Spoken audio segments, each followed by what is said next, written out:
안녕하세요. 뉴스반장입니다. 강원도 레고랜드 사태로 나라를 휘청하게 했던 국힘당 소속의 강원도지사 김진태. 그는 이 엄청난 사태를 촉발시켰음에도 좀 미안하다라는 말을 해 전 국민의 분노와 비판을 자초했습니다. 아무런 반성도 미안함도 사과도 없는 그의 모습에 이런 자가 또 공직자가 되어서는 안 되겠다는 다짐을 하게 만들었는데요. 그런데 이 엄청난 사태가 벌어진 지 얼마나 됐을까요? 이번엔 김진태 사태 시즌2를 또 터뜨렸는데요. 매번 국민 열세를 낭비하는 그의 모습에 할 말을 잃게 만듭니다. 간략하게 정리해서 먼저 말씀드리면 강원도가 속초항 국제여객터미널 건물 경매에 고의로 참여하지 않아 민간업체의 소유권이 넘어가는 사태가 벌어진 건데요. 강원도가 관련 예산을 확보하고도 경매에 참여하지 않은 이유가 김진태 지사의 지시 때문이라는 사실이 도정 질문에서 확인된 겁니다. 뒤늦게 김진태 지사는 낙찰받은 가격선에서 인수할 수 있도록 책임을 지겠다고 답하고 수습에 나섰지만 이미 이 건물을 낙찰받은 업체는 최소 경매 금액의 2배를 부르고 있는데요. 도무지 이해할 수 없는 이상한 상황, 냄새가 무지하게 난다는 거죠. 지사님 지시, 속초항 국제여객터미널은 마지막 4회 4월 10일에 낙찰받을 것, 이렇게 지사님이 지시하셨다는 거예요. 지금 1년이 지나도록 누가 책임지는 사람 하나도 없잖아요. 그냥 어쩔 수 없었다라는 거로 넘어갈 일은 아니지 않습니까? 그거는 뭐 제가 책임을 지겠습니다. 어떻게든 빨리 그걸 다시 매입을 해서 좀 이게 지연되지 않도록 그렇게 하겠습니다. 그 협상을 지금 세 차례에 걸쳐서 좀 하고 있는데 저희 예산 범위보다 한 2배 정도 많은 한 20억 정도를 지금 요구를 좀 하고 있습니다. 지난해 속초항 국제여객터미널 경매에 민간업체의 소유권이 넘어가 논란이 되고 있습니다. 강원도가 관련 예산을 확보하고도 경매에 참여하지 않았는데 그 이유가 바로 김진태 지사의 지시 때문이라는 사실이 도정 질문에서 확인됐는데요. 김 지사는 원래 낙찰했던 가격선에서 인수할 수 있도록 책임을 지겠다고 답변했는데 상황은 그리 녹록지 않습니다. 흡사 정황만 놓고 본다면 민간업체와 김 지사 간 유착 의혹까지 의심할 수 있는 충분한 상황인데요. 고의로 경매에 참여하지 않아 이 업체에 낙찰받게 하고 그 후 비싼 금액으로 어쩔 수 없이 강원도가 인수하게 만드는 과정을 보면 충분히 의혹을 가질 만합니다. 이 업체는 앉아서 최초 입찰 금액의 2배를 벌게 되는 거죠. 지난 2000년 북방항로 운항을 위해 지어진 속초항 국제여객터미널. 국가항만 부지에 민간업자가 건물을 지어 토지와 건물 소유권이 나눠져 있는데 건물이 경매에 넘어가면서 강원도가 매입을 추진했습니다. 처음에 44억 원에 시작한 최저 매각 금액은 몇 번의 유찰로 3억 6천만 원까지 떨어졌는데요. 지난해 3월 경매 기일에는 5억 2천여만 원을 써낸 민간업체가 낙찰받는 일이 벌어졌습니다. 당시 강원도는 10억 원의 매입 예산을 확보하고도 입찰에 참여조차 하지 않았는데요. 아무리 생각해도 이상한 일이었습니다. 강정호 강원도 의원은 도정 질문에서 1년이 되도록 아무도 책임지지 않는다며 강하게 질타했는데요. 또 당시 김진태 지사의 지시로 강원도가 경매에 참여를 미룬 사실도 공개됐습니다. 김진태 지사는 사용용도가 국제여객선 터미널로 한정돼 민간업체가 낙찰받을 거라 예상 못했다고 답했는데요. 답변 수준이 이자가 강원도지사가 맞나 싶습니다. 또 당시 조치는 예산을 아끼기 위해서였다며 낙찰 금액 수준으로 다시 매입해 이를 책임지고 해결하겠다는 입장을 밝혔는데요. 하지만 상황은 그리 녹록지 않아 보입니다. 낙찰받은 업체는 현재 매각 협상을 벌이고 있는데 무려 20억 원을 요구하고 있습니다. 강원도가 확보했던 예산의 2배이며 자신들이 낙찰받은 금액의 3배인데요. 강원도는 매각 협상과 별도로 업체의 항만부지 무단 점용으로 2억 3천여만 원의 변상금을 부과하는 등 업체 압박을 하고 나섰습니다. 이 점도 개 웃긴 거죠. 자신들의 실수로 낙찰을 받지 못한 게 이 업체의 탓일까요? 말로 해서 안 되니 행정력으로, 공권력으로 몰아붙이고 있는 겁니다. 하나부터 열까지 제대로 된 일이 하나도 없습니다. 김진태 지사를 더 두고 봐야 하는 겁니까?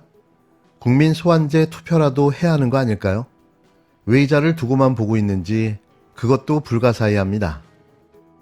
오늘은 주말 휴일입니다. 따라서 뉴스도 거의 없는데요. 그래서 미처 알려드리지 못한 재미있는 뉴스를 정리해 전해드릴까 합니다. 이재명 민주당 대표와 조국 혁신당 대표의 만찬 회동과 관련된 이야기인데요. 그건 모두가 다 아는 바대로 고급 술이냐, 연태 고량주냐라는 논란입니다. 왜 대한민국 제1야당과 제2야당 대표의 만남에 주목하지 않고 만나서 뭘 먹었는지가 이토록 논란이 되어야 하는 걸까요? 중요한 건 만나서 무슨 이야기를 했는지, 윤석열 정권을 향해 향후 어떠한 협력 관계를 만들어가며 이 정권의 종식을 도모할지가 중요한 거 아니었을까요? 이 나라에 정상적인 언론이 있을까 싶은 생각마저 들었는데요. 언론개혁도 반드시 이뤄내야 할 개혁과제임을 다시 한번 확인시켜줬습니다. 조국혁신당 대표가 지난 25일 이재명 더불어민주당 대표와의 만찬 회동에서 마신 술은 연태 고량주였다고 밝혔는데요. 두 사람이 고급 중식당 레스토랑에서 만난 사실이 알려지면서 고가의 술을 마신 것이 아니냐는 추측이 나오자 조 대표가 직접 해명한 겁니다. 이러자 전여옥 전 국힘당 의원이 영수증을 공개하라며 입에 거품을 물고 또 나댔는데요. 이게 그렇게 중요한 일입니까? 조 대표는 27일 오전 자신의 SNS에 조선일보 보도 때문인지 마치 두 사람이 최고급 고량주를 마셨다고 추측하고 비아냥거리는 사람들이 있나 보다라며 연태 고량주를 마셨다는 글을 올렸습니다. 두 사람은 지난 25일 저녁 6시 30분부터 9시까지 서울 종로구 안국동의 한 중식당에서 약 2시간 30분간 비공개 만찬 회동을 했는데요. 두 대표는 향후에도 수시로 만나 허심탄회하게 정책 방향에 대해 이야기를 나누기로 한 겁니다. 정치권에서는 두 대표가 22대 개원을 앞두고 교섭단체 구성과 국회 운영 방향 등을 논의했을 것으로 보고 있는데요. 뭐 너무나도 당연한 일 아닙니까? 이날 회동은 이재명 대표의 제안으로 성사됐는데요. 회동 전 이 대표는 기자들과 만나 앞으로 전국 상황에 대해 조 대표와 교감할 것이 있어 대화가 필요하다고 말했습니다. 또한 이 대표는 성남시장 선거 때도 조국 당시 교수님의 도움을 받은 일이 있었다며 인연도 아주 길고 이번 총선도 사실 역할을 나눠 치렀다고 말했는데요. 따로 또 같이 역할을 맡아 이번 총선에서 승리했음을 명확하게 밝힌 겁니다. 제발 더 이상 갈라치기는 그만했으면 좋겠는데요. 아직도 계속해 편가르기 갈라치기를 하고 있는 모습을 볼 때마다 마음이 편치 않습니다. 대체 왜 이러는 걸까요? 우리는 원팀입니다. 같은 방향을 보고 함께 나가는 한 팀인데요. 22대 국회에서 민주당 175석과 조국혁신당 12석을 합하면 187석이 됩니다. 이 숫자는 완벽한 저희 의석을 의미하는데요. 제발 더 이상 갈라치기는 그만해 주셨으면 합니다. 그리고 설령 아주 비싼, 고급진, 고가의 술을 마셨다 한들 이게 뭐가 문제가 되는 걸까요? 저는 그렇게 하셔도 된다고 생각합니다. 지들은 모이면 몇십 년이 넘는 양주도 거침없이 마셔대면서 왜 항상 진보 진영에는 검소와 청렴을 강요하는 걸까요? 왜 항상 진보 진영은 가난해야 하는 거죠? 비싼 술도 먹고 비싼 스포츠카도 타고 다니고 저는 그래야 한다고 생각하는데요. 그래서 김어준 총수가 빠른 시일 내에 페라리를 타는 모습을 봤으면 합니다. 우리는 그럴 자격이 있고 그래야 합니다. 뭐가 문제입니까? 어려운 시기에 공수장 후보로 지명되어서 굉장히 무거운 마음을 갖고 있습니다.